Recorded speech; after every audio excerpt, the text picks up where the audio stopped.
40 বছর, হ্যাঁ, টানা 40 বছর ভিক্ষা করে একটা টাকাও নিজের জন্য খরচ করেননি সালেহা বেগম। দিন রাত মানুষজনের কাছ থেকে যা পেতেন সব বস্তায় করে জমিয়ে রাখতেন।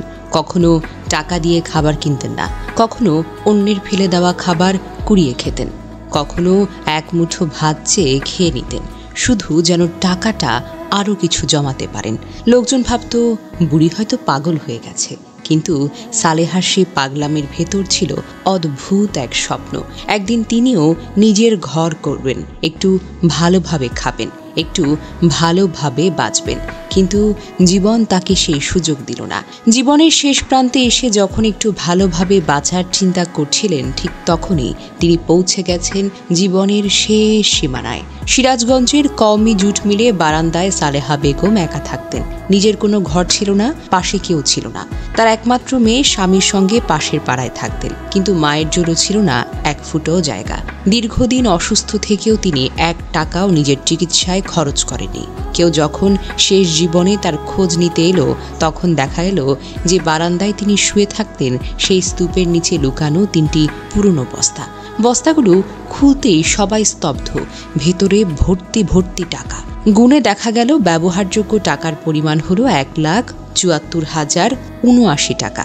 আর অনেক টাকাই তো পচে গেছে, ছেঁড়া, নষ্ট হয়ে গেছে সময়ের সঙ্গে সঙ্গে। 65 বছর বয়সে যখন সালেহা বেগম মারা গেলেন, তখন তার পাশে ছিল না কোনো সন্তান, কোনো বন্ধু অথবা কোনো আত্মীয়। থাকলো শুধু 3 বস্তা টাকা।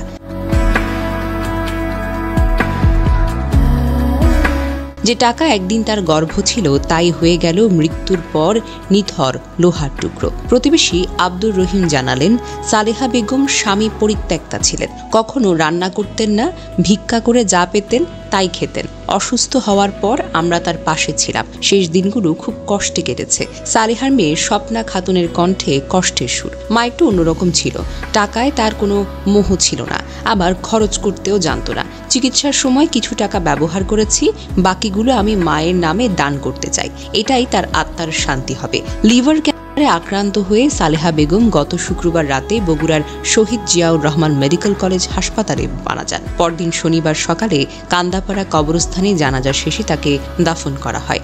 মানুষ তার রিজিকের বাহিরে আসলে কিছুই পায় না। যা তোমার জন্য লেখা তা একদিন না একদিন তোমার কাছেই আসবে। আর যা তোমার নয়, তুমি 1000 চেষ্টা করো, প্রতারিত করো, অন্যের সম্পদ দখল করো, সেটা কোনো দিনও তোমার হবে না। শেষমেশ তা তোমার হাত থেকে ফসকে যাবে, যেমন ফসকে গেছে সালেহা বেগমের 3 বস্তা টাকা। এই পৃথিবীতে আমরা সবাই দৌড়াচ্ছি, আরও টাকা লাগবে, আরও জমি লাগবে, আরও গাড়ি লাগবে, আরও সম্মান লাগবে, কিন্তু একদিন সেই সব পড়ে থাকবে স্তূপের নিচে। আর আমরা শুয়ে থাকবো মাটির নিচে, হাত শূন্য, পকেটটা ফাঁকা। সালেহা বেগমের গল্প শুধু দারিদ্র্যের কাহিনী নয়, এটি এক ভয়ঙ্কর আয়না, যেখানে দেখা যায় মৃত্যুর মুখে সব অহংকার, সব সম্পদ, সব স্বপ্নের শেষ পরিণতি। জীবনটা আরও চাই বলে নয়, যা আছে তাই নিয়েই সুখে থাকো।